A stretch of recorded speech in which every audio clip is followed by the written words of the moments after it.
Hi friends, இந்த பதிவில் நம்ம என்ன பார்க்க போகிறோம் அப்படின்னா நேச்சுரல் கேஸ் வந்து ஏன் இந்த மாதிரி ஒரு பயங்கரமான ஒரு பீக்கில் மிக அதிகமான ஒரு உயரத்தில் வந்திருக்கு அப்படின்றதுக்கான காரணங்கள் என்னங்கிறத நம்ம பார்க்க போகிறோம். போன வாரம் வரைக்கும் ரொம்ப ஒரு சோர்வான நிலமையில் ரொம்பவும் செல்லிங்கில் மட்டுமே இருந்துகிட்டு இருந்த ஒரு நேச்சுரல் கேஸ் இந்த வாரம் பயங்கரமாக இருந்துகிட்டே இருக்குது. ஸோ லாஸ்ட் வீக் வரைக்கும் அம்பியாக இருந்த நேச்சுரல் கேஸ் இந்த வாரம் அந்நியனாக மாறினதுக்கான காரணங்கள் என்ன? இதுக்கு நிறைய காரணங்கள் இருக்குது. ஸோ அதனால தான் இன்றைக்கி வந்து மிகப்பெரிய அளவில் ஏறிட்டே இருந்திருக்கு. ஸோ லாஸ்ட் வீக் வரைக்கும் வந்து பார்த்திங்க அப்படின்னா தொடர்ச்சியாக ஒரு மாதமாக கம்ப்ளீட்டாக ஃபாலில் மட்டுமே இருந்துகிட்டு இருந்தது. அதாவது 494 அப்படிங்கிற ஒரு நிலையில் இருந்து வெறும் 280 அப்படிங்கிற ஒரு ரேஞ்சுக்கு வந்துச்சு. ஸோ லாஸ்ட் வீக் வரைக்குமே லாஸ்ட் ஒரு 1.5 மந்த் இதுதான் நடந்துகிட்டு இருந்தது. ஆனால் இந்த வெறும் ஒரு 3 டேஸில் மிகப்பெரிய அளவில் வந்து பார்த்திங்க அப்படின்னா மொமெண்டம் கிடச்சிட்ருக்கு. ஸோ இதுவும் சாதாரணமான ஒரு மொமெண்டம் இல்லை, கண்ணா பின்னான்னு போயிட்டே இருக்குது. ஸோ இன்றைக்கி ஆரம்பித்தது, அதாவது மண்டே மார்னிங் ஆரம்பித்த அந்த ஒரு ஏற்றமானது இப்போ வரைக்குமே இன்னும் ஸ்டாப்பே ஆகலை, ஏறிட்டே இருக்குது. அதுவும் ரூத்லெஸ்ஸாக போயிட்டே இருக்குது அப்படின்னு தான் நம்ம சொல்லணும். ஸோ அதுக்கான காரணங்கள் என்ன? ஸோ இதுக்கப்புறமும் இது அப்படியே கண்டினியூ ஆகுமா அப்படிங்கிறத நம்ம டீட்டெயிலாக பார்க்கலாம். ஸோ இதுக்கு முக்கியமாக முதல் காரணம் அப்படின்றது என்ன அப்படின்னா, so first of all America and ஐரோப்பா கண்ட்ரிகளில் அங்கே ஏற்படுற ஒரு கோல்டு வெதர் தான் முக்கியமான ஒரு காரணமாக பார்க்கப்படுது. ஏன்னா ஸோ இந்த ஹீட்டிங்க்கான தேவைகள் பார்த்திங்கன்னா ரொம்ப அதிகரிச்சுட்டே இருக்குது.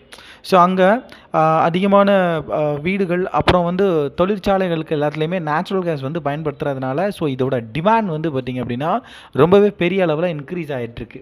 அதே மாதிரி நேச்சுரல் கேஸோட ஸ்டோரேஜ் பார்த்திங்க அப்படின்னா வெறும் ஒரு கொஞ்சம் கம்மியான அளவில் தான் இருக்குது. அதனாலே அதுக்கான டிமாண்ட்ஸ் அதிகமாகிட்டே இருக்குது.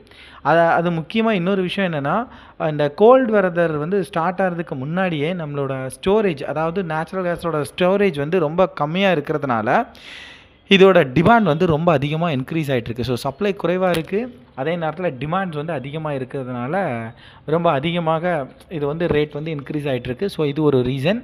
ஸோ நெக்ஸ்ட் பார்த்திங்க அப்படின்னா எல்என்ஜி எக்ஸ்போர்ட் இன்க்ரீஸ் ஆகிருக்கு.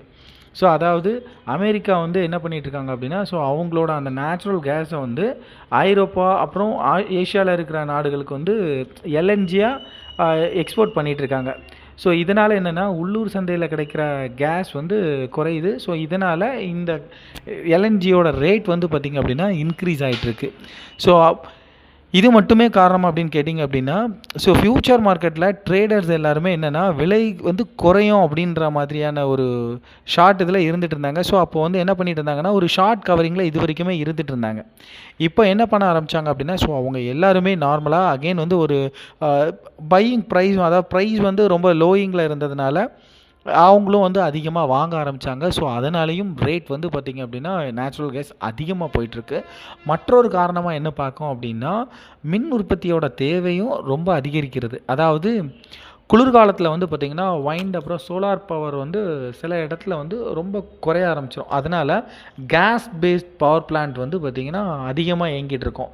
அதனால் நேச்சுரல் கேஸோட தேவைகள் இந்த குளிர்காலங்களில் அதிகமாக தேவைப்படுது, especially for America and Europe கண்ட்ரீஸ்க்கு. ஸோ அதனால தான் வேர்ல்டு மார்க்கெட்டில் நேச்சுரல் கேஸோட டிமாண்ட் ரொம்ப அதிகமாகிட்டே இருக்குது. ஸோ ஓவராலாக நம்ம எடுத்துக்கலாம் அப்படின்னா இதோட டிமாண்ட் ரொம்ப அதிகமாகிட்டு இருக்குது. சப்ளை பார்த்திங்கன்னா ரொம்ப லீஸ்டில் இருக்குது. ப்ளஸ் மார்க்கெட்டோட ஆக்டிவிட்டியும் எல்லா பையர்ஸும் அதிகமாக உள்ளே வந்ததுனால, ஏன்னா அதிகமாக பையர்ஸும் வேல்யூங் பையிங்கில் எடுத்ததுனாலையும் என்ன ஆகுது அப்படின்னா ஓவராலாக நேச்சுரல் கேஸோட ரேட் கண்ணா பின்னான்னு ஏறிட்டுருக்கு. இதை டெக்னிக்கலாக நம்ம எடுத்துக்கிட்டோம் அப்படின்னா ஆல்மோஸ்ட் ஒரு 1 மந்த் பிஃபோர் 494 அப்படின்ற ஒரு ரேஞ்சில் இருந்து தான் மிகப்பெரிய ஒரு ஃபால் வந்திருந்து. ஸோ இது அப்படியே ரெக்கவர் ஆகிட்டே இருக்குது. மேபி இதே மொமெண்டம் அப்படியே கண்டினியூ ஆகிட்டே இருந்தால், இதே டிமாண்ட் அதே மாதிரி மெயின்டைன் ஆகிட்டு இருந்ததுன்னா கண்டிப்பாக 494 இருந்து 500+ அப்படின்ற ஒரு நிலையை அடையிறதுக்கான வாய்ப்புகள் இருக்குது. குறிப்பாக 2022 வருஷத்துக்கு அப்புறமா இது வரைக்கும் நேச்சுரல் கேஸ் ஆனது $5 மேலே இது வரைக்கும் ரீட்டைன் ஆனதே இல்லை. அதாவது அந்த லெவலில் சஸ்டைன் ஆனதே இல்லை. மேபி இந்த டைமில் அதே $5 ரீச் ஆகிறதுக்கான சான்சஸும் அதிகமாக இருக்குது. மேபி இந்த டைமில் அதே $5 மேலே மார்க்கெட் வந்து அப்படியே அதோட டிமாண்ட் வந்து அதிகமாக இருக்கிற பட்சத்தில் $5க்கு மேலேயே நேச்சுரல் கேஸ் வந்து ட்ரேட் ஆகிறதுக்கான வாய்ப்புகளும் ரொம்ப அதிகமாக இருக்குது.